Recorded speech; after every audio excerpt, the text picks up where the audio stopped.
Merci beaucoup. Et nous allons donc passer à Son Excellence Monsieur l'ambassadeur André Ombessa, ancien ministre de la Jeunesse et ancien ministre de l'Intérieur de la République du Congo. Donc il va passer au podium pour son message.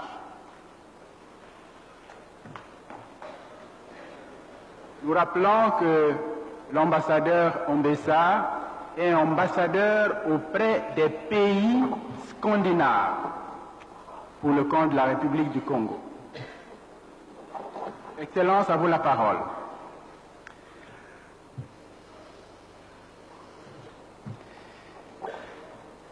Éminence, Bambuta, Bakolo,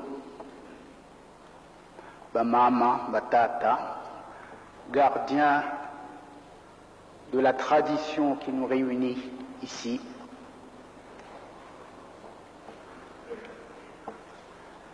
mes frères, mes sœurs, je mesure, et je suis très ému, je mesure ce privilège qui m'a été fait de prendre part à cet événement important. Événement international qui s'essaye à la restitution, et Monsieur le ministre l'a dit, à l'appropriation de son histoire.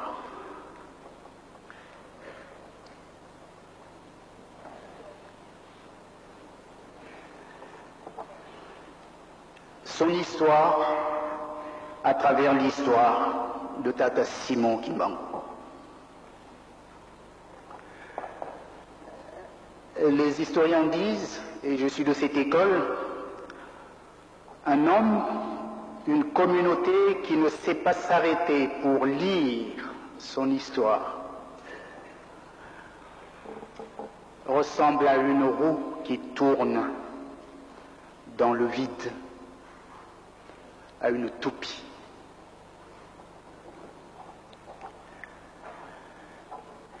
Devrais-je dire que je ne suis pas kimbanguiste?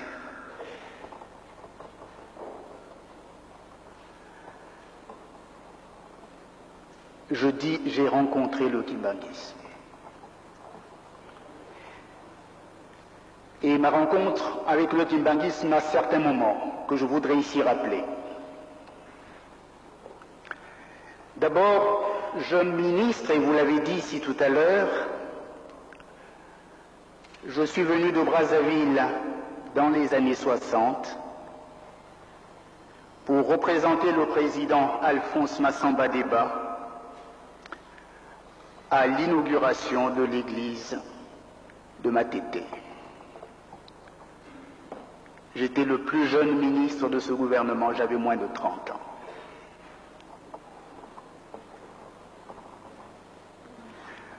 J'eus le privilège d'entrer dans ce temple avec Papa Joseph Dianguenda qui me prit par la main et me conduisit. Nous nous sommes retrouvés seuls, et moi comme un enfant. Ma deuxième rencontre avec le kimbanguisme se fait au travers du président Alphonse Massamba Deba, curieusement. Lui, il est politique pourtant.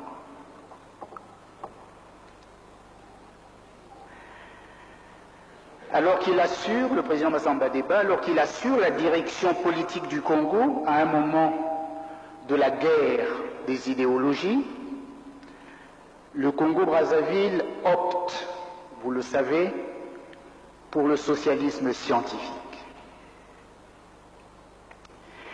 Et dans la frénésie de notre jeunesse, et je suis président de la jeunesse à ce moment-là, Dieu seul sait si je suis très actif, dans la frénésie donc de cette jeunesse, nous jeunes, nous nous engageons à Brazzaville à copier le modèle socialiste tel qu'il fonctionne ailleurs.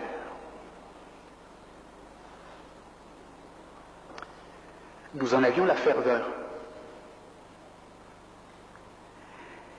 Et le président Massamba Déba prit de patience de nous convaincre plutôt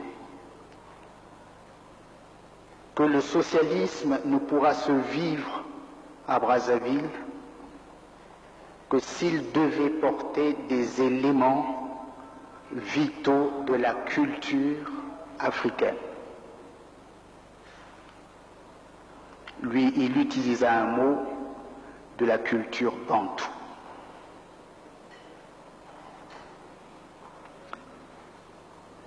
Nous étions jeunes, fous. La copie nous intéressait. Le message n'est pas compris.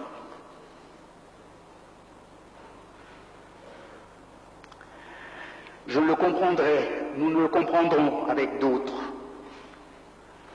que bien plus tard, quand personnellement j'aurai relu attentivement les écrits du président Massamba Déba. Ses références à Tata Simon Kimbangu, à Kim Pavita. Je le comprends encore mieux lorsque je relis plus tard un livre qu'il aura écrit et qui s'intitule de manière symbolique « De la révolution messianique à la révolution politique ».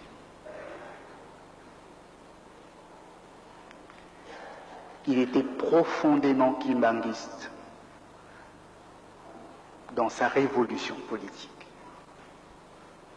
Nous, jeunes, nous fonctionnons ailleurs.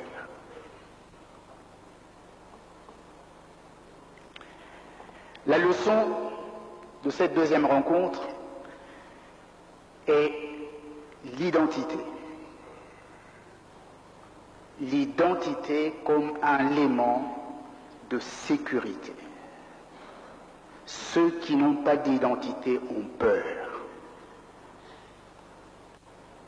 C'est le message que je trouve dans la référence que le président Massamba Déba donne, référence à Tata Simon Kimbangu, que seuls ceux qui reconnaissent ce qu'ils sont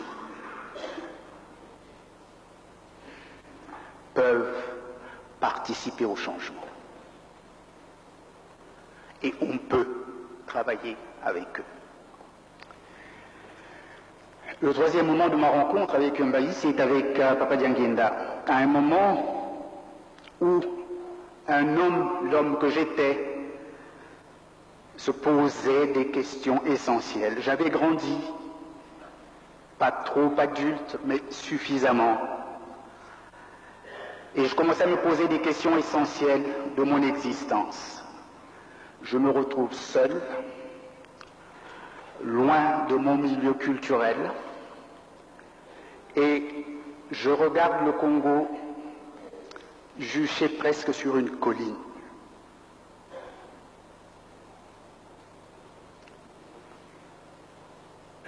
Je pleure.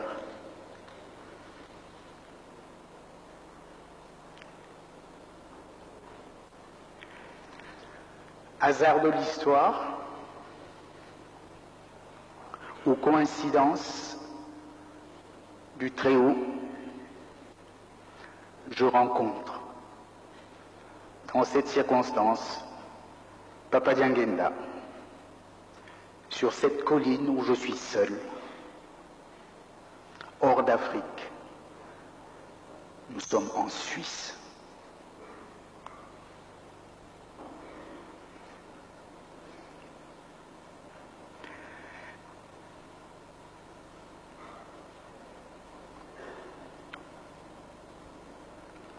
J'avais besoin d'avoir une explication.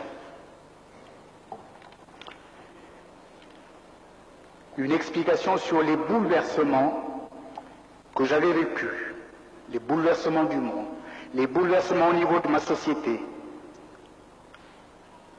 Je ne comprenais pas que des populations que j'avais aimé et qui s'aimaient, j'avais pensé, en soient venus à s'entretuer. Je voulais comprendre. Je ne comprenais pas.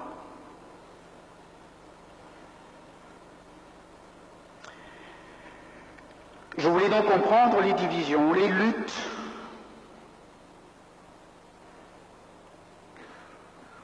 meurtrières entre ces différentes communautés qui occupaient l'espace du Congo. Comment expliquer, je voulais savoir, que Dieu qui nous renvoie à l'unité n'ait pas pu créer simplement des Bas-Congo. Il aurait pu créer des Batékés. L'ensemble de l'humanité pouvait être Téké. Ou alors l'ensemble de l'humanité pouvait être, elle est française.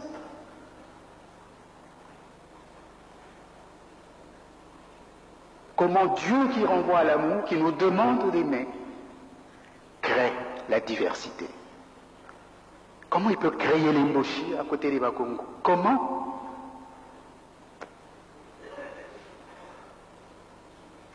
Je voulais savoir.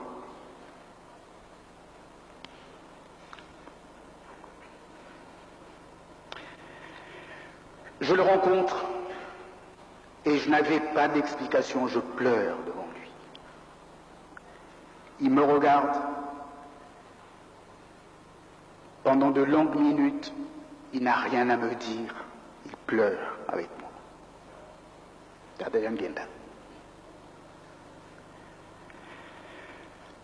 Au bout d'un long silence, il me dit simplement, André, Dieu parle à chacun du milieu de la souffrance, à condition d'être attentif.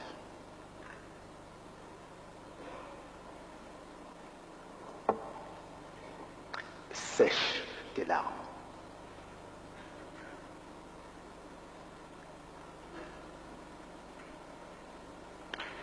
Et il poursuit, tu devras porter à une autre étape ce que tes amis, aujourd'hui morts, ne peuvent plus faire. Tu le feras.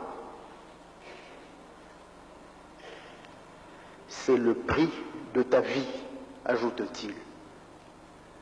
Il me demande de m'agenouiller. Il me bénit. Nous nous sommes séparés. Je ne le reverrai plus.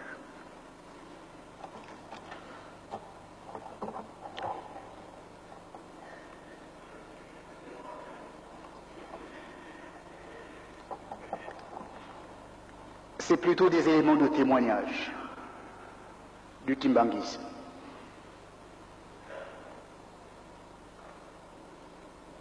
La dernière phase étant que je vis à Brazzaville toute la dimension du kimbanguisme avec des amis, des jeunes,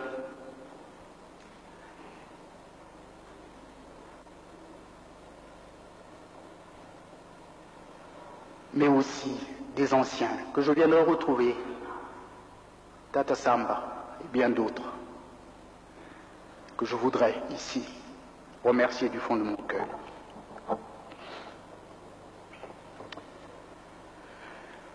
Mes fonctions actuelles m'ont aidé à regarder certains peuples. On l'a indiqué, je suis dans le nord de l'Europe. C'est un privilège extraordinaire. Je regarde les changements au niveau de l'Europe, notamment. Et certaines puissances coloniales se mettent à relire leur histoire, curieusement. C'est qu'il y a eu du travail.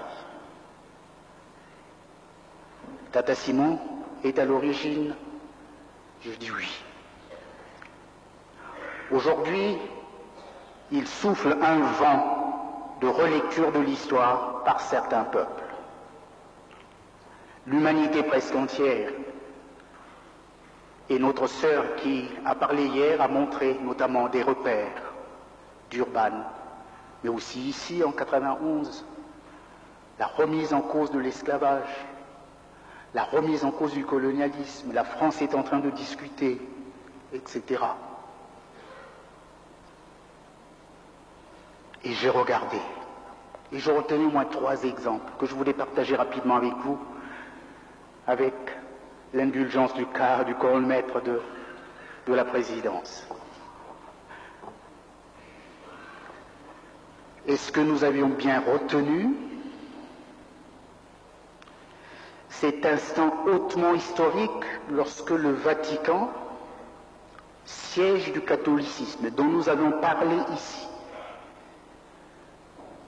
et que nous avons responsabilisé dans les événements qui sont survenus au cours de la vie de Papa Simon Kimbangu, le Vatican, avec le pape Jean XXIII, qui demande pardon au monde, au nom de l'Église pour toutes les fautes qui ont été commises. Est-ce que vous vous rappelez ce moment? Papa Simon Kimbangu est à l'intérieur. Le pape demande pardon. Souvent, ceux qui sont forts ne demandent jamais pardon.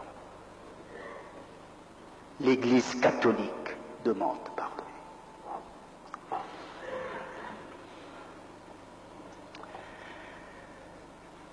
J'ai écouté également, nous avions parlé de la Belgique, en termes très sévères.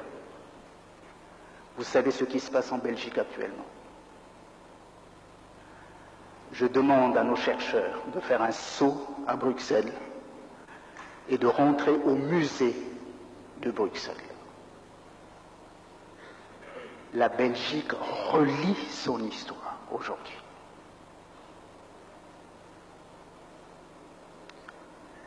Et admet les fautes que la colonisation belge a commises au Congo, ouvertement à Bruxelles.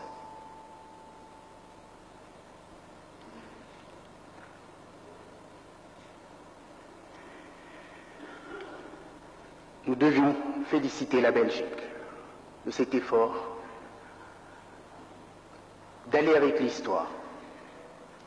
Reste, j'en tirerai la leçon sur la fin, reste, qu'est-ce que nous pensons, nous? Comment profiter du résultat de tout ce travail que vous avez fait, que Tata Simon Kimbangu a fait, que tous les autres ont fait, et qui arrive maintenant en surface? Qu'est-ce que nous en faisons?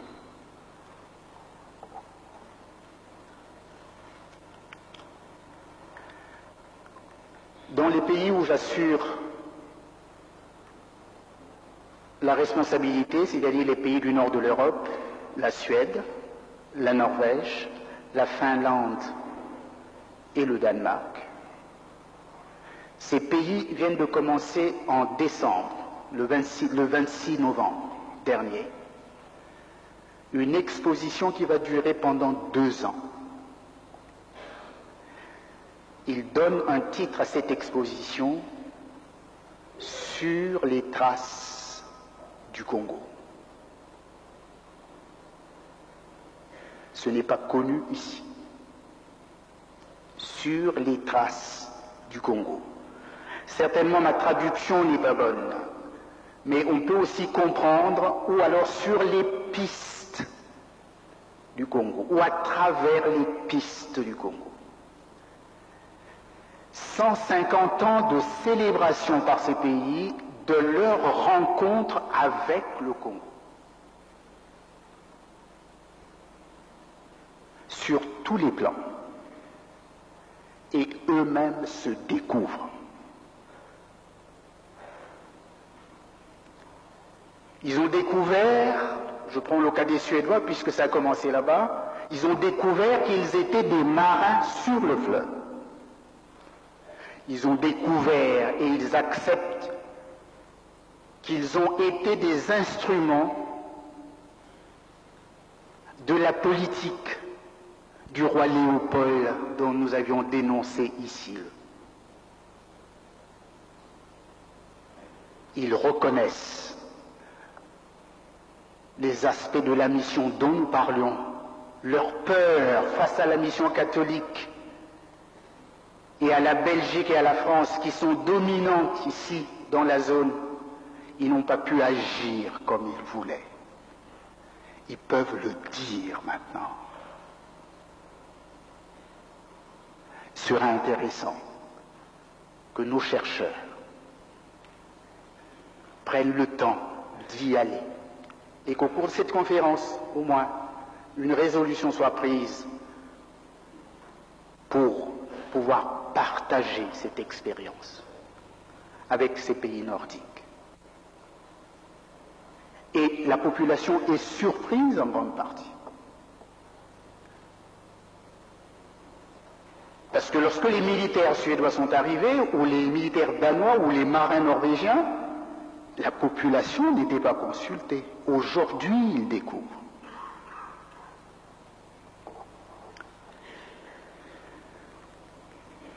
Nous pouvons apprendre.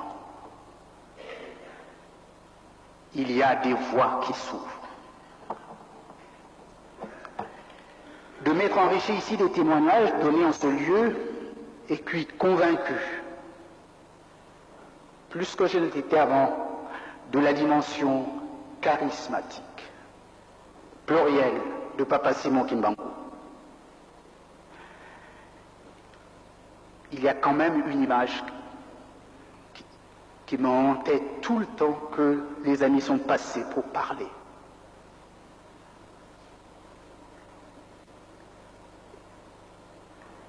Elle a été formulée dernièrement par Monsieur le ministre et bien d'autres. L'image qui me tourmente est la suivante. Je revois théologiquement Saint Augustin, un père de l'Église bien connu,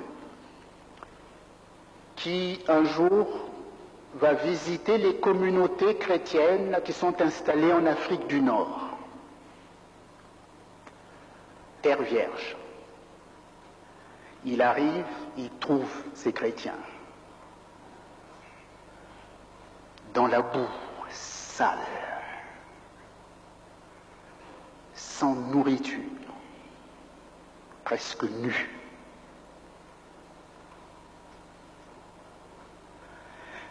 Il regarde, il s'écrie, mais quel Dieu ils doivent prier?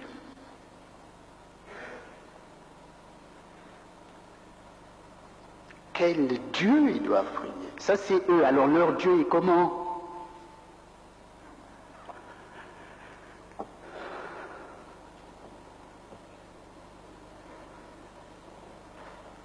La question, je me le renvoie alors. Nous savons ce qu'est Papa Simon Kimbangu.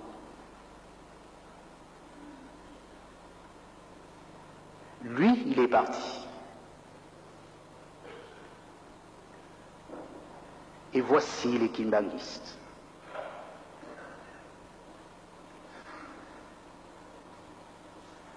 Comment nous allons représenter Papa Simon Kimbangu? Dans toutes les dimensions qui nous ont été présentées ici et que je ne répète pas. Dimension religieuse, sociale, culturelle, politique, économique, etc.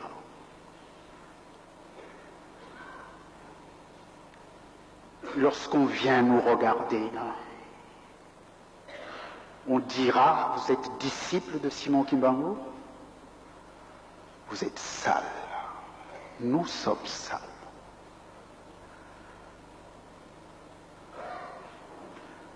Les chrétiens en Afrique du Nord avaient de l'eau. Ils ont de l'eau à côté, ils sont sales. Leur Dieu, ils sont sales. Les Congolais sont ici avec un grand fleuve, le plus grand fleuve du monde. Ils ont faim.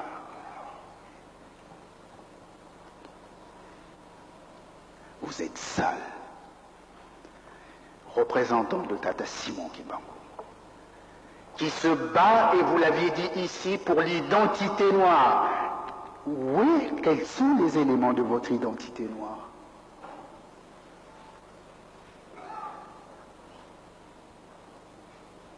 Quel est le contenu de votre identité?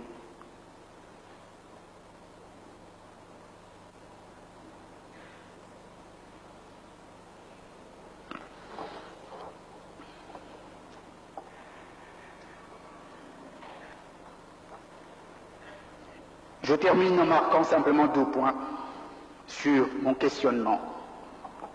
Et si, sur ce que nous avions dit sur Tata Simon Kimbangu, nous pourrions prendre au moins 2 points.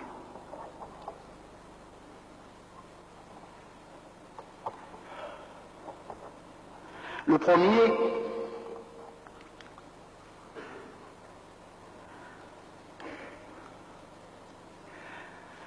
d'être des Noirs fiers, d'être des Noirs qui se respectent,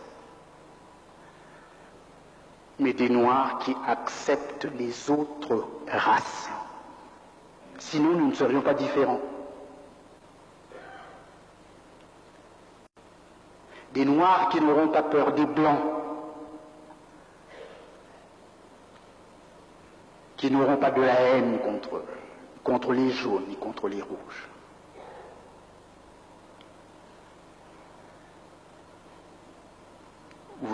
Nous sommes les mêmes hommes, en situation de domination.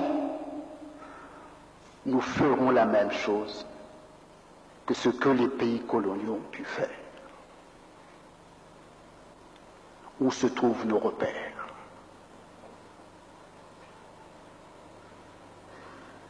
Des exemples sont vivants sur le plan politique.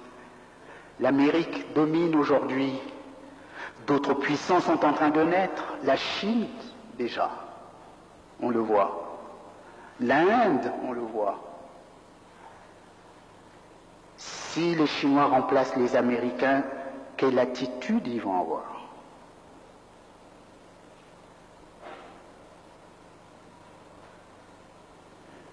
Nous serons des Noirs, nous sommes des Noirs, mais quel est le contenu de cette identité?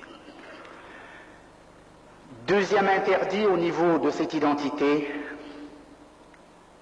l'ethnocentrisme,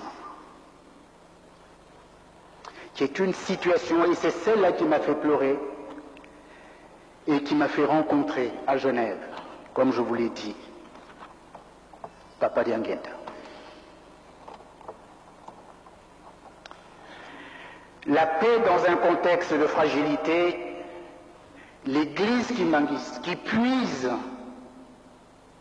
au fond du père fondateur, Tata Simon Kimbangu, et qui diffuse le message, son message à lui. Est-ce que le kimbanguisme nous aidera à dépasser le clivage ethnique ?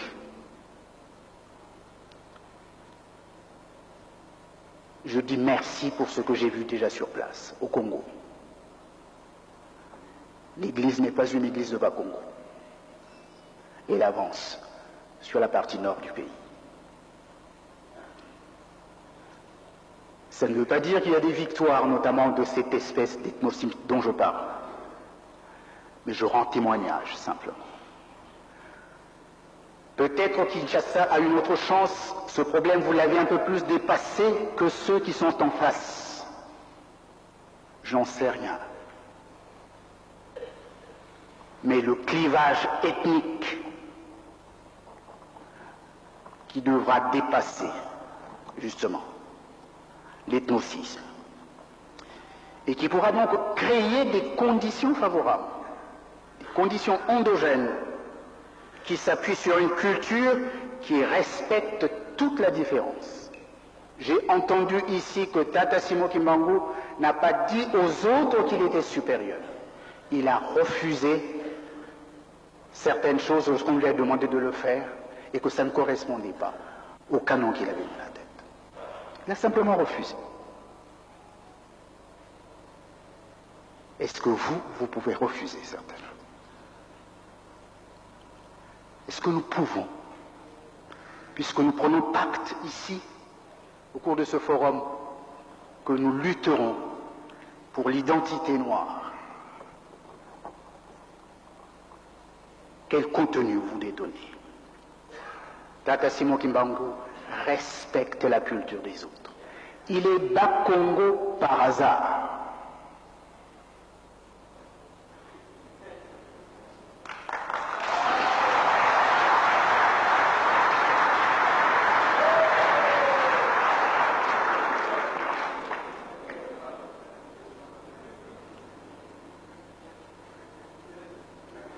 Est-ce qu'il vous est possible, est-ce qu'il nous est possible d'avancer?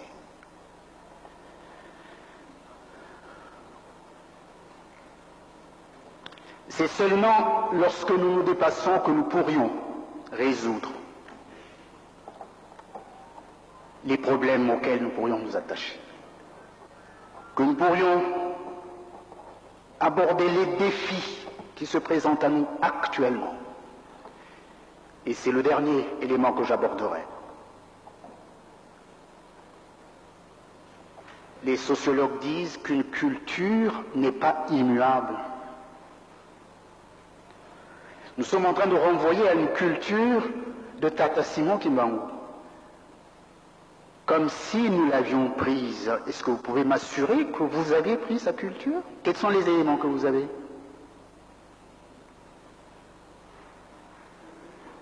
Vous êtes des voleurs, des paresseux finis? C'est ça qu'il était?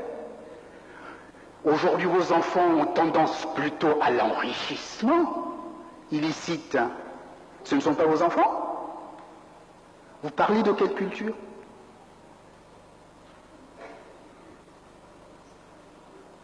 La culture change.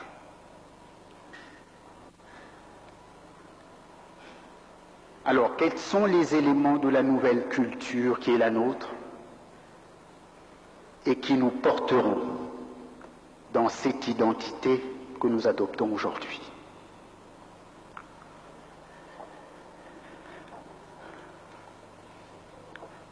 Je souhaite que, en sortant d'ici,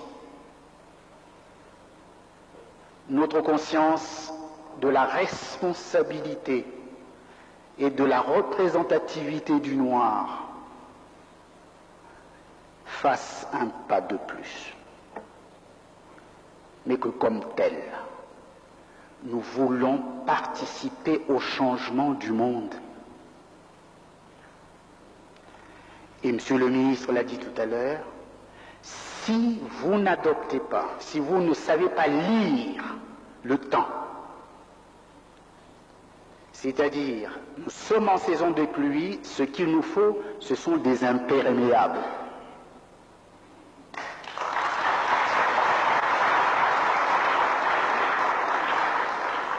Il faut que nous trouvions ceux d'entre nous, ou d'ailleurs qui les fabriquent.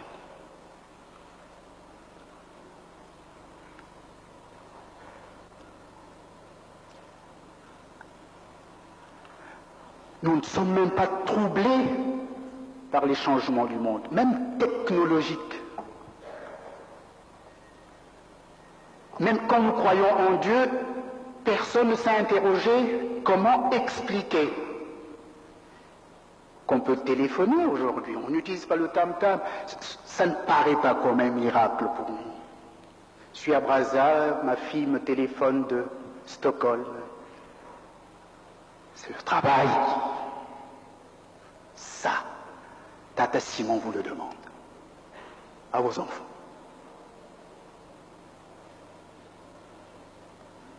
Il faudra que les feuilles qui sont dans les forêts, dans les savanes, ne servent pas simplement aux autres pour aller fabriquer des médicaments dans leur pharmacie qui vous les renvoient ici à acheter. Il faut que vos enfants, vos chercheurs, s'initient et puisse fabriquer ces médicaments. C'est vous qui les avez. Dieu vous les a donnés. À ce moment-là, nous aurons honoré Tata Simon Kimbangu dans sa philosophie. Et je le lis à ce que Massamba Deba disait, le passage de la révolution messianique à la révolution politique.